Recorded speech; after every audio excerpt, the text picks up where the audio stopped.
Maandiko yanazungumza asubuhi leo na Biblia inasema ya kwamba Mungu anajua mawazo ambayo anakuwazia mpendwa pale nyumbani unapotazama runinga yako. Na anasema ya kwamba anakuwazia mawazo ambayo ni mema. Anasema ya kwamba ni mawazo ya amani wala si mawazo mabaya. Bwana asubuhi leo mpendwa mtazamaji anakuambia kwamba pale nyumbani ya kwamba anakuwazia mawazo mema. Na anasema ya kwamba ili kuwapa nyinyi tumaini siku zenyu za mwisho. Ujumbe wangu siku leo nazungumzia kuhusiana na ujumbe ambao unaoita mtazamie Bwana. Kwa kimombo wanasema looking up to God. Na nataka nikuoneshe sababu kadhaa ambazo zinapaswa uzitambue siku ya leo. Ni kwa nini tunasema ya kwamba tumtazamie Bwana katika maisha yetu? Ni kwa nini ambapo tunaambia vijana pale nje ya kwamba tuwe na uwezo wa kumtazamia Bwana katika kila jambo ambalo tunafanya? Kwa nini tunazungumza kuhusiana na mambo ya kumtazamia Mungu? Kwa nini tusiseme ya kwamba tutazamie vitu ambavyo tuko navyo? Kwa nini tusiseme ya kwamba tutazamie hela na mali ambaye Mungu ametupatia? Kwa nini tunasisitiza tukisema ya kwamba tumtazamie huyu Bwana, that we look up to God? Nataka nikupatie mpendwa sababu 3 za wewe kumtazamia Bwana asubuhi ya leo. Sababu ya kwanza ya wewe kumtazamia Bwana ni kwa sababu yeye ndiye anafahamu siku zako za usoni. Anajua mwanzo wako. Maandiko yanasema ya kwamba alikutambua hata kabla utengenezwe katika utumbo wa mama yako.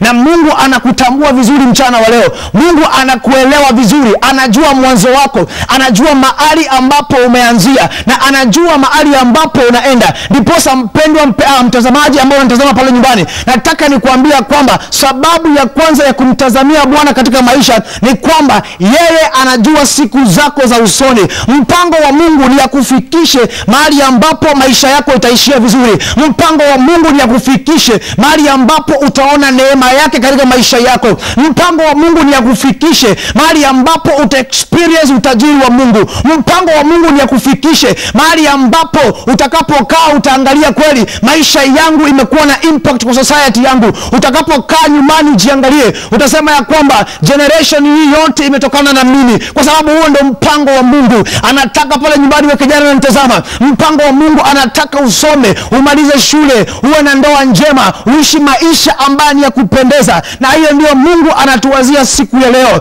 Chukua hatua ya kumtazamia huyu Yesu na maisha yako haitabakia kuwa sawia tena mpendwa. Sababu ya pili mpenzi mtazamaji ambapo inapaswa tumtazamie Mungu asubuhi ya leo ni kwamba yeye ndiyo kiongozi. Napozungumza kuhusiana na kiongozi, ukienda katika kitabu cha Ayubu 23:10 maandiko yanasema kwamba lakini yeye aijua njia niendayo, akisha kunijaribu nitatoka kama dhahabu. Unapomtazamia Mungu, yeye ndiyo kiongozi wako. Sababu ya wewe kumtazamia Mungu ni kwa sababu yeye ndiye anaongoza njia zako. Unapoamka asubuhi, unafungua kinywa chako, unamwambia Bwana Yesu, nakutazamia wewe, kwa maana wewe ndiye ambaye unaniongoza, kwa maana wewe ndiye ambaye unanitambua vizuri, unanitambua hata kabla wanadamu wanitambue. Basi mpendwa, anazungumza anasema kwamba lakini yeye anajua njia niendayo. Ayubu alikuwa anazungumza maneno haya baada amepitia katika majaribu, baada maisha yake ilikuwa imefinyiliwa, baada Mungu amemuingiza katika jaribu kubwa sana. Kumbuka mpenzi mtazamaji kwamba Ayubu ilifika wakati akapoteza vitu vyake vyote. Akapoteza mali, akapoteza fedha, akapoteza ng'ombe wake, akapoteza ngamia wake, alipoteza kila kitu ambaye alikuwa nayo. Na sababu ambaye alipoteza, shetani alimwendea Mungu na akasema kwamba nimekuwa nikizunguka kule duniani. Maandiko yanasema kwamba nimekuwa nikimangamanga kule duniani. Alipokuwa nikimangamanga nilimuona mtumishi wako Ayubu, na Mungu akampatia ruhusa ya kumjaribu Ayubu. Sababu ambaye Mungu alimpatia ruhusa ya kumjaribu Ayubu ni kwa sababu Mungu alijua ya kwamba Ayubu ana uwezo wa kuweza kushinda majaribu. Mpendwa, haijalishi ni jaribu gani ambayo inakuja katika maisha yako siku ya leo, haijalishi ni jambo gani ambalo unaona kana kwamba ni ngumu sana, haya mambo yote ambayo ni magumu kwa huyu Yesu yanawezekana. Yale mambo ambayo unaona kwa maisha yako hayawezi yakatendeka, hata kama ni jaribu imekuja kwa maisha yako. Kijana, nataka nikuambie, tuna raise vijana ambao wanaweza wakasimama katika majaribu, vijana ambao watatangaza injili ya Yesu Kristo. So mpenzi mtazamaji, unapokosa kumtazamia Bwana, Bwana, utaishia katika maisha ya kuchanganyikiwa. Kuna wengi ambao mnanitazama sasa hivi, mmeishia katika maisha ya kuchanganyikiwa. Na sababu ambayo mmeishia katika maisha ya kuchanganyikiwa ni kwa sababu mmewacha kutazamia kiongozi wa maisha yenu. Ni kwa sababu mmetoka katika mpango wa Mungu. Ni kwa sababu makusudi ya Mungu katika maisha yako hayapo tena. Na sababu ambayo hayapo ni kwa sababu wewe umejitoa katika mpango wa Mungu. Bwana Yesu asifiwe sana mpendwa.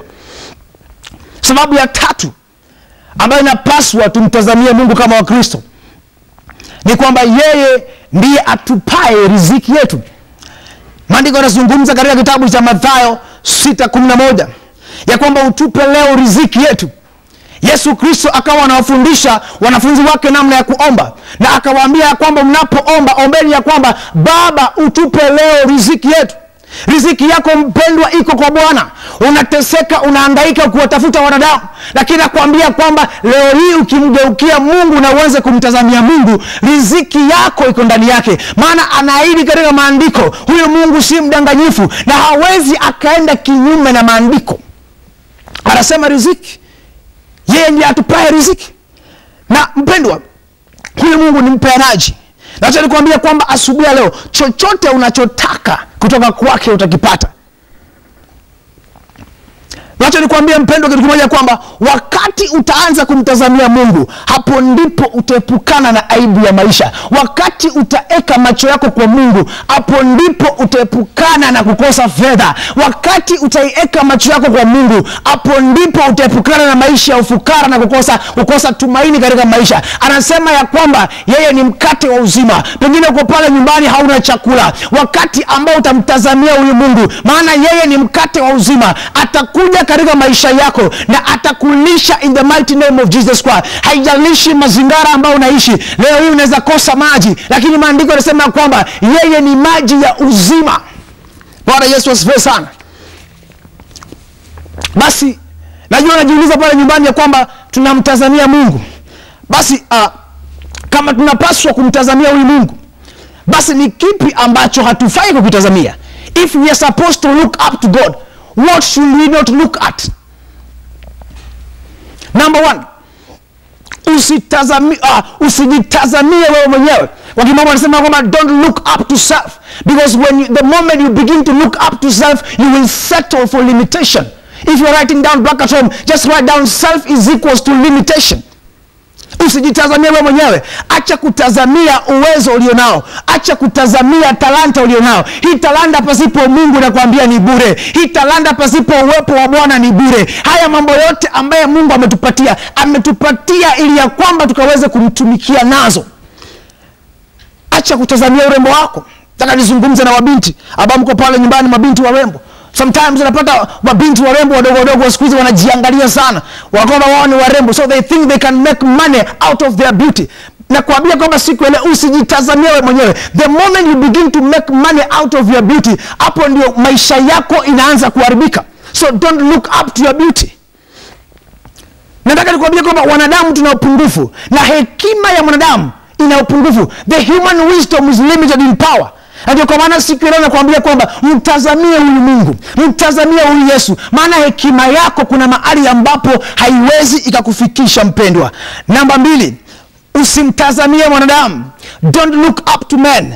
Yeremia 17:5 maandiko yanasema ya kwamba Bwana asema hivi, amelaaniwa mtu yule amtegemeaye mwanadamu, amemfanya mwanadamu kuwa kinga yake na moyo wake umemwacha Bwana. Maandiko yanazungumza ya kwamba amelaaniwa yule mtu ambaye anamtumainia mwanadamu. Kama umeketi pale nyumbani na kazi yako unamtumainia mwanadamu, kazi yako unangojea mwanadamu akuletee, kazi yako unangojea mwanadamu akupatie connection, maandiko yanasema ya kwamba amelaaniwa yule mtu ambaye anamtazamia mwanadamu. Katika Yeremia 17:5 na anasema ya kwamba mtu yule ambaye anamfanya mwanadamu kuwa kinga yake. Let me tell you my friend, mbona nitazama kutoka nyumbani ya kwamba there are so many disappointed people because they have put their trust on men. Kuna watu wengi ambao they are very disappointed. Waliahidiwa watapewa kazi lakini hawajapatiwa kazi. Waliahidiwa watapewa promotion lakini hawajapatiwa promotion because they have put their hope on men. Wameweka tumaini yao kwa wanadamu, na the moment kuweka tumaini yako kwa wanadamu, huyu Mungu wetu ni Mungu mwenye wivu, na akiona unaweka tumaini yako kwa wanadamu atamuondoa yule mwanadamu. Akishamuondoa, utaenda wapi mpendwa? Geuka sasa na umtazamia huyu Mungu. Geuka sasa na uanze kumtazamia huyu Yesu. Don't struggle for human connection. When you struggle, don't struggle for human connection. Struggle for divine connection, because when you get divine connection, human connection will come in your life. The moment you begin to get divine connection, hapo ndipo utaona wanadamu wanaanza kufuata. The moment you get the divine connection, hapo ndipo njia zako zitaanza kuonekana. The moment you get divine connection, hapo ndipo ulimwengu utaanza kukutazamia. The moment you get divine connection, hapo ndipo muziki wako utasikika. Wacha kuwatafuta watu, mtafute huyu Bwana, maana Mungu anakupenda sana. Mpendo ukimtafuta Mungu, mwanadamu atakutafuta. Natangaza siku ya leo kwamba ukimtafuta huyu Yesu, wanadamu watakutafuta. Ukimtafuta huyu Mungu, watakuja mpaka kwako, watakutafuta. Kwa maana huyu Yesu ni mtenda mema, huyu Yesu ni mtenda miujiza. Na wakati unaingia unamtafuta, hakuna jambo ambalo hawezi tenda. Ukimtafuta huyu Yesu, miujiza itaanza kutendeka katika maisha yako mpendwa. Mpatie Bwana Yesu makofi na shangwe na vigelegele. Hallelujah. Sababu ya tatu, azungumza kuhusu sababu ya tatu, kama inapaswa tumtazamie Mungu, ni mambo yapi ambaye inapaswa tusiyatazamie? Sababu ya tatu, tusiwe na mipango ya kando. In English we call them alternatives. Ukiangalia kwenye maandiko yanazungumza kwamba katika Mwanzo 16:2 ya kwamba Sarai akamwambia Abrahamu, basi sasa Bwana amefunga tumbo nisizae. Umuingilie mjakazi wako, mjakazi wangu labda nitapata uzao. Na yeye Abrahamu akasikiza sauti yake Sarai. The moment Abraham realized ya kwamba hana uwezo wa kupata mtoto na Sarai, alijiorganizia mpango wa kando na alilala na mjakazi wake. Na baada ya kulala na mjakazi wake, wakapata mwana ambaye anaitwa Ishmael. Na leo hii unajua zile madhara ambaye tumepokea kupitia na uzazi huo katika jina la Yesu Kristo. So baada ya Abrahamu amengoja kwa miaka mingi bila kupata mtoto, alitafuta namna ya kupata mtoto. Mpendwa, haijalishi unangoja miaka ngapi. Wacha nikwambie, haijalishi umengoja hata miaka 10 ama miaka 20 ama siku 2. Wacha nikwambie kwamba achana na mpango wa kando. Wakati ninapozungumzia mpango wa kando, si ule mpango ambao unafikiria. Mpango wa kando ni wakati unamtumainia Mungu na kuna vitu vingine ambavyo umejiwekea kando. Unasema ya kwamba Mungu asiponipatia, kuna uncle yangu mali atanipatia. Mungu asiponipatia, kuna brother yangu akona connection atanipatia. Nataka nikuambie ya kwamba acha kuwa na mipango ya kando. Don't have these alternatives, because the moment unajiingiza katika alternatives, you will settle for destruction mpendwa. Namba 4, napoelekea kumaliza, tusiyatazamia mazingira tunamoishi ndani. Acha nizungumze na wewe ambao unaishi katika mazingira ambayo unahisi kana kwamba hauko sawa, unahisi kana kwamba maisha yamekulemea, unaishi katika mazingira ya umaskini. Some of us hatukuzaliwa mahali tuko leo, tulizaliwa kule vijijini, lakini kwa sababu ya kumtazamia huyu Mungu amebadilisha maisha yetu. Huyu Mungu ametubariki, huyu Mungu ametuinua. So ya 4 ni kwamba usitazamia mazingira, maana unapotazamia mazingira, every time utakuwa una settle for limitation. The moment you look up to the environment, you will begin to settle for limitation, because I believe environment yako inaweza kosa kupatia kazi. Environment yako inaweza kosa kukufanya ukaweze kuinuka. Na wakati unaangalia environment yako, you will settle for limitation. Natangaza ya kwamba utafaulu katika jina la Yesu Kristo. Haijalishi mazingira ambayo unamoishi ndani. Hata kama unakaa pale Kibera, unakaa pale kwenye slums, kuna watu wametoka pale na leo hii wamekuwa watu wa maana. Kuna watu wametoka pale na leo hii maisha yao imebadilika. So mpendwa, haijalishi hali yako na mazingira yako, Bwana anasema ya kwamba sisi ni zaidi ya washindi, ya kwamba wewe ni zaidi ya mshindi. Namba 5 nikimaliza, usitazame mambo ya kale, usitazame mambo ambayo yamepita. Wakorintho 5:17, hata imekuwa mtu akiwa ndani ya Kristo amekuwa kiumbe kipya na ya kale yamepita, tazama. So usitazamie yale mambo ambayo ni ya kale. Haijalishi majina ambayo walikuwa wanakuita hapo zamani. Pengine ulikuwa ni kahaba, pengine ulikuwa wewe ni mlevi, lakini nakwambia kwamba siku ya leo haijalishi hayo majina, haijalishi mambo ambayo ulitenda ya kale. The moment unakubali Bwana Yesu, the moment unakubali kuokoka, Mungu anabadilisha maisha yako na anakuinua. Mpenzi mtazamaji, kwa sababu ya muda napenda nimalizie pale. Nataka nikwambia kwamba siku ya leo mtazamia huyu Yesu, na unapomtazamia huyu Yesu maisha yako haitabakia kuwa sawia. Lakini kabla nimalize, uko pale nyumbani unasema ya kwamba ungependa kupatiana maisha yako kwa Yesu siku ya leo. Unasema ya kwamba umeona unaona huyu kijana mdogo akihubiri na unapenda ya kwamba umpatie Yesu maisha yako, nataka uguze runinga yako, ama kama uko mbali na runinga, inua mkono wako juu na urudie maombi haya nyuma yangu. Sema, Bwana Yesu, naja mbele zako leo, nasema ya kwamba mimi ni mtenda dhambi. Naomba ya kwamba unisamehe dhambi na makosa yangu. Naomba ya kwamba ufute jina yangu katika kitabu cha mauti na uandike majina yangu katika kitabu cha uzima. Na katika jina la Yesu nimeokoka. Mpatie Bwana Yesu makofi na shangwe. Uko pale nyumbani wewe ni mgonjwa, uko pale nyumbani pengine hauna kazi, wacha niombe na wewe kwa dakika ambazo zimebakia.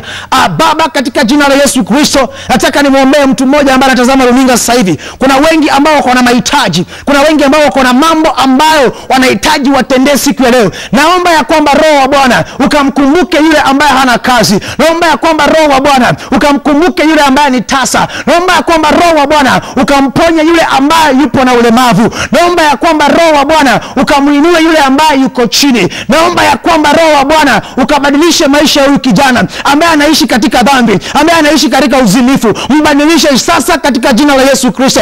Ukabariki hii ndoa, ukasimamisha hii ndoa katika jina la Yesu Kristo. Ukabariki familia hii na finances, hata kama hawana chakula leo. Naomba ya kwamba Bwana ukawapatie katika jina la Yesu Kristo. Asante Bwana Yesu, kwa maana umesikia na umetenda. Mpenzi mtazamaji, na kushukuru sana kwa muda ambao umekuwa ukinitazama. Majina yangu naitwa Evangelist Jimmy Glory, na nimeokoka na nampenda Bwana Yesu, na Mungu akubariki sana unapotazama pale nyumbani.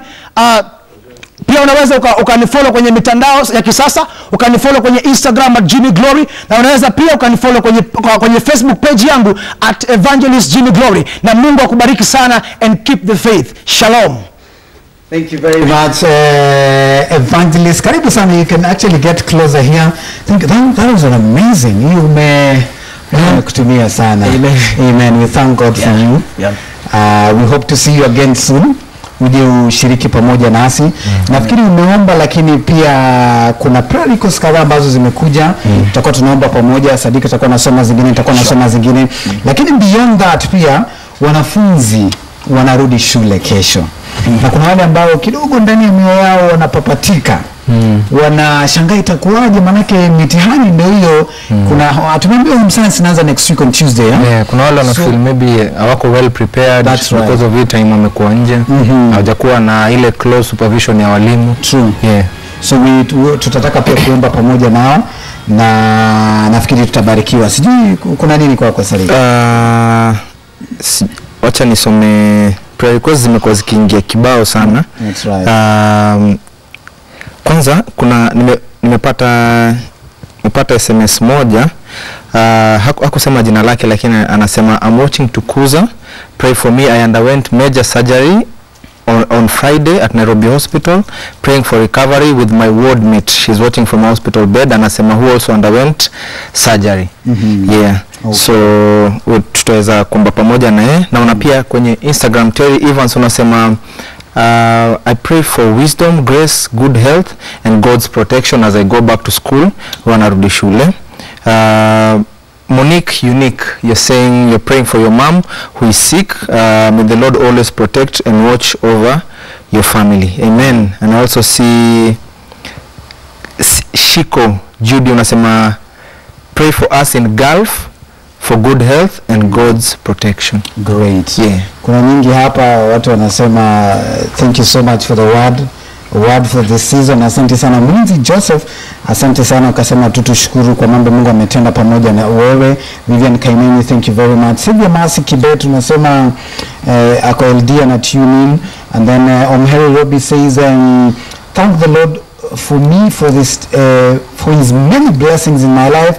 Happy family, good health, job, daughter, etc. A number of people wanasema tuombe kwa sababu ya magonjwa tu ambayo wako nayo. Wanafunzi pia kadhaa, kwa a number of them wanasema tuombe pamoja nao kwa sababu ya kurudi shule na kwa sababu ya mitihani. So I think we'll allow you to just do a corporate prayer kwa sababu ya wale wote na zile maombi ambazo wametuma. Alafu tutamalizia hapo. Amen. Uko pale nyumbani umetuma request kwamba unataka Mungu atende katika maisha yako. Mungu hawezi tenda kama huna imani. Nataka uwe na imani. Mchana wa leo napoenda kuomba maombi haya pamoja na wewe, funga macho kama uko pale. Baba, katika jina la Yesu Kristo na kushukuru na kuinua kwa sababu ya nafasi umenipatia mchana wa leo kuweza kuzungumza na watu wako. Kuna wale ambao wametuma request wakisema ya kwamba ni wagonjwa. Kuna wale ambao wametuma request wakisema ya kwamba wanahitaji kwenda shuleni. Kuna wale ambao wametuma request wanasema ya kwamba kuna mambo mengi ambayo wanayapitia. Siwezi nikayataja yote, lakini siku ya leo najumulisha maombi haya katika jina la Yesu Kristo. Anikitangaza ya kwamba wacha kieleweke katika maisha yao ya kwamba kuna Yesu ambaye anajibu maombi. Yoyote ambaye ametuma request yake hata kama haijasomwa hapa, lakini naomba ya kwamba kama tu umeshatuma na umesema ya kwamba Mungu anataka kutendee, na tangaza ya kwamba wacha Mungu akutendee matamanio ya moyo wako na yale matarajio ambayo unatarajia kutoka kwa Mungu. Na tangaza ya kwamba siku ya leo inaenda kutendeka in the name of Jesus Christ. Haijalishi mambo ambayo umepitia. Nimezungumza, nimesema ya kwamba mtazamie huyu Yesu. Unapomtazamia huyu Yesu mpendwa, hakuna jambo ambalo hawezi akatenda. Wala ambao mko hospitalini, na tangaza ya kwamba mkaamke sasa katika jina la Yesu Kristo, na cancel kila aina ya operation, na cancel kila aina ya mapepo makata maimuna katika jina la Yesu Kristo, na cancel kila mipango yote ya ajali ambayo ilikuwa imepangwa katika maisha yako. Wewe ambao mwanafunzi unaenda shuleni, na cancel kila mipango yote ambayo ilikuwa imepangwa kinyume na masomo yako katika jina la Yesu Kristo. Natangaza ya kwamba unapoenda shuleni utasoma vizuri na Mungu atakubariki na utainuka, na tutaona ya kwamba Mungu ametenda, maana hekima na maarifa inatoka kwake. Natangaza ya kwamba wewe mtoto ambaye uko pale nyumbani, wewe mtoto ambaye unaugua ugonjwa, ukapone sasa katika jina la Yesu Kristo wa Nazareti. Asante kwa ajili ya nchi yetu ya Kenya. Tunaomba amani na tunaomba uwepo wako